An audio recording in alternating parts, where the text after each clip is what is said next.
Hello student, welcome back to our YouTube channel Mumbai वाले sir. आज हम लोग बात करेंगे जो अपना 12 कॉमर्स के जो रिपीटर के स्टूडेंट्स है उनका अकाउंट का सब्जेक्ट किस तरह से क्लियर किया जा सकता है। जी हाँ दोस्तों, क्योंकि बहुत सारे बच्चों के कमेंट्स आ रहे हैं कि सर हमें कुछ इंपॉर्टेंस या कुछ क्वेश्चन बैंक्स वगैरह या कुछ तो गाइड कर दीजिए जिसके जरिए हम लोग अपना जो पेपर्स बाकी है वो क्लियर कर सकते हैं। इससे पहले वीडियो में मैंने साइंस के कुछ सब्जेक्ट है उनका इंपॉर्टेंस दिया था, तो आज हम लोग स्पेशली अभी बात करेंगे कॉमर्स का अकाउंट के बारे में, क्योंकि कॉमर्स का अकाउंट भी मैं यहाँ पे पढ़ा था तो मुझे उसका भी थोड़ा बहुत आइडिया है, तो मैं आपके साथ शेयर करूंगा जिससे आपको जरूर हेल्प हो जाएगी। और अगर आप लोग का कॉमर्स में अकाउंट सब्जेक्ट बाकी है तो यहाँ पे क्लियर हो जाएगा, इतना गारंटी तो रहेगा। तो देखिए, ऐसा कुछ इंपॉर्टेंस वगैरह ऐसा मतलब कुछ पीडीएफ वगैरह या क्वेश्चन बैंक वगैरह ऐसा कुछ नहीं है, बस पैटर्न बता रहा हूँ, पैटर्न फॉलो कर दीजिए, उसमें से आप लोग के चैप्टर्स देखिए और उसके अकॉर्डिंगली करने का। तो पहली बात तो अकाउंट का जो क्वेश्चन रहता है उसमें जो फर्स्ट क्वेश्चन रहता है उसमें आपके क्या रहते हैं, एमसीक्यू रहते हैं, दैट इज ऑब्जेक्टिव क्वेश्चंस रहते हैं।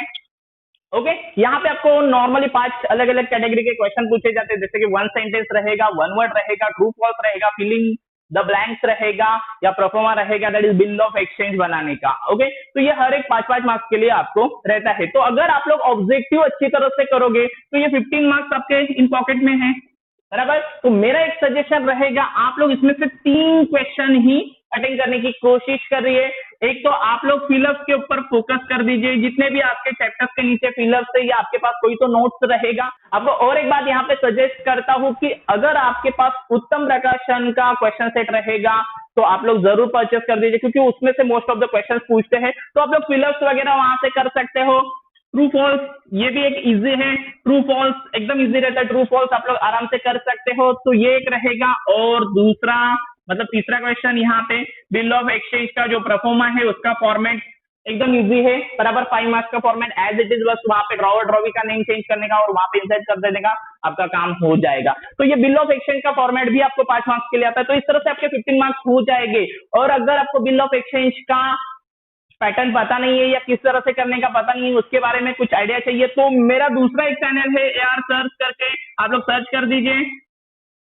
उधर जाइए, वहां पे मैंने बिल ऑफ एक्सचेंज का परफॉर्मा बता दिया है, ये जो 5 मार्क का क्वेश्चन है वो बता दिया, एक्सप्लेन कर दिया, तो वहां से आपको आइडिया आ जाएगा कि इसको किस तरह से सॉल्व करने का। तो इस तरह से देखिए आप लोग के 80 में से 15 मार्क्स रेडी। ओके, अभी हम लोग बात करते हैं आगे के चैप्टर्स। तो आगे के चैप्टर्स आपको पता है, हर एक का वेटेज भी पता है, तो उसमें देखिए आपके पास कौन से चैप्टर है। तो एक तो फाइनल अकाउंट है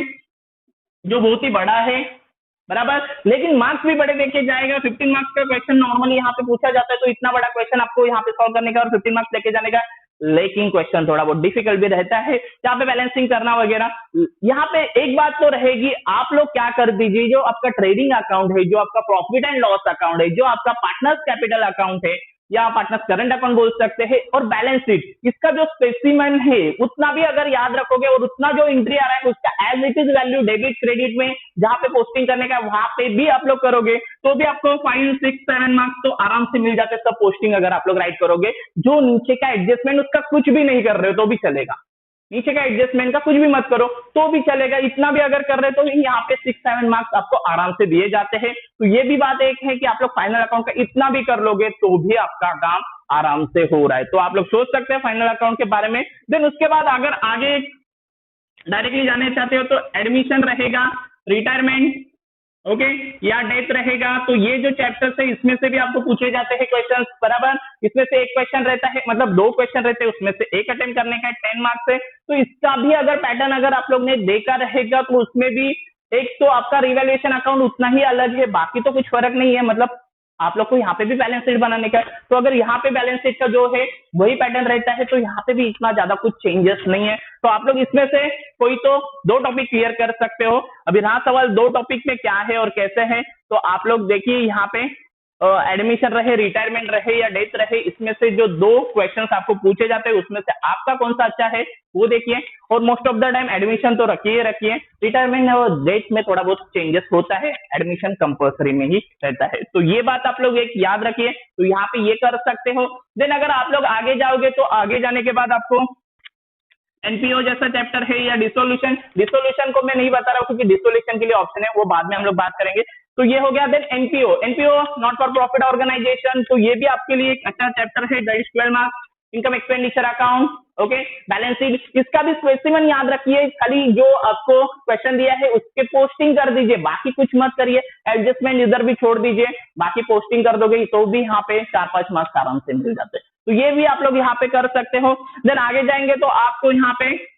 बिल ऑफ एक्सचेंज,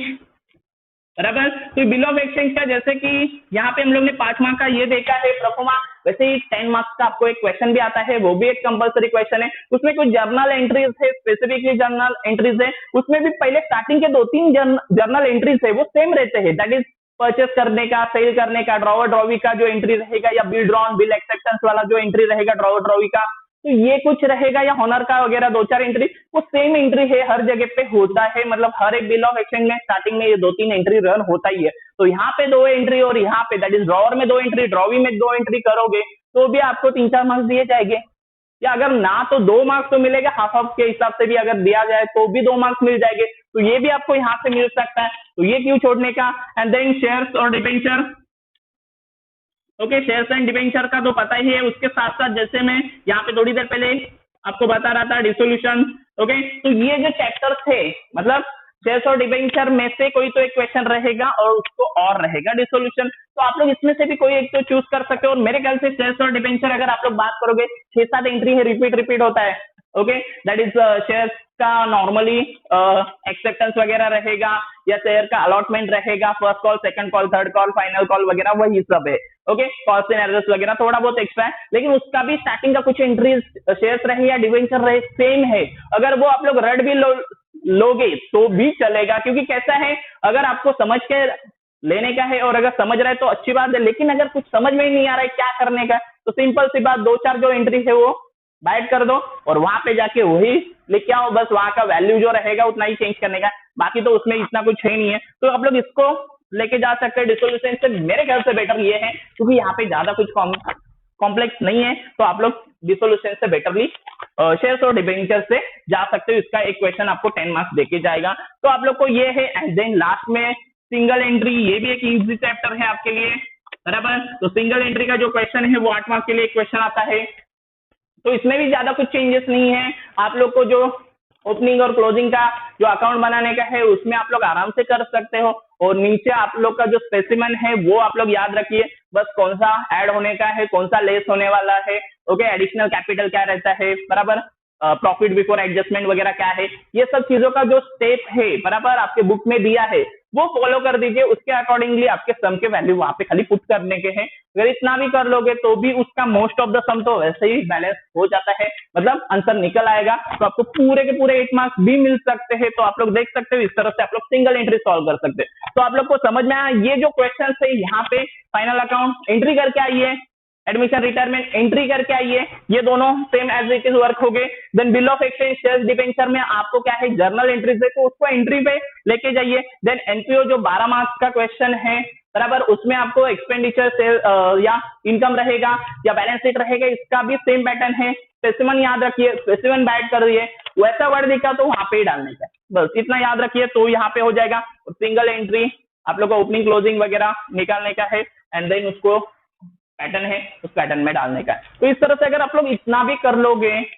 तो भी आप लोग आराम से 40-50 के ऊपर ही जाओगे, क्योंकि ये अगर 15 मार्क्स और यहाँ पे अगर इतना थोड़ा बहुत लिख के आ रहे हो तो भी 40-50 के ऊपर रिटर्न में जाओगे। इंटरनल का मैं बात नहीं कर रहा हूँ बच्चा पार्टी, तो इंटरनल तो अलग ही है, तो वहां पे तो आपको और भी अच्छी तरह से कुछ मार्क्स दिए जाएंगे, तो आपका स्कोर अच्छी तरह से हो सकता है। तो अकाउंट में टेंशन लेने की जरूरत नहीं, बस यही है कि अकाउंट एक प्रैक्टिकल सब्जेक्ट है, इसके लिए बता रहा हूँ कि प्रैक्टिकल सब्जेक्ट अगर अच्छी तरह से करोगे तो ही यहाँ पे पास होगे। तो ये जो कुछ पॉइंट्स बता रहा हूँ स्पेसिमन खास करके सबके अच्छी तरह से याद रखो। कंपलसरी जो क्वेश्चन है उसमें से सिलेक्टिव क्वेश्चन उठा लो, उसमें सॉल्व करो, और ऑब्जेक्टिव के ऊपर भी फोकस कर दीजिए, क्योंकि ये 15 मार्क्स आपके किधर नहीं जाएंगे, तो आप लोग पास होके अगले साल जरूर जाएंगे। क्लियर, क्योंकि ये तो होने ही वाला है, फिर समझ में आया। तो बस आज के लिए इतना ही रहेगा, और बाकी सब्जेक्ट का जो डिटेल्स है वो भी आने वाले दिनों में मैं हमारे चैनल पे अपलोड कर दूंगा। तो चैनल को जरूर सब्सक्राइब कर दीजिए। अपने जितने भी दोस्त है जो फेल है, साइंस के रहे, कॉमर्स के रहे, 10th के रहे, या रिपीटर के एग्जाम देना चाहते हैं, उनको भी ये सब वीडियो शेयर करते रहिए। Thank you.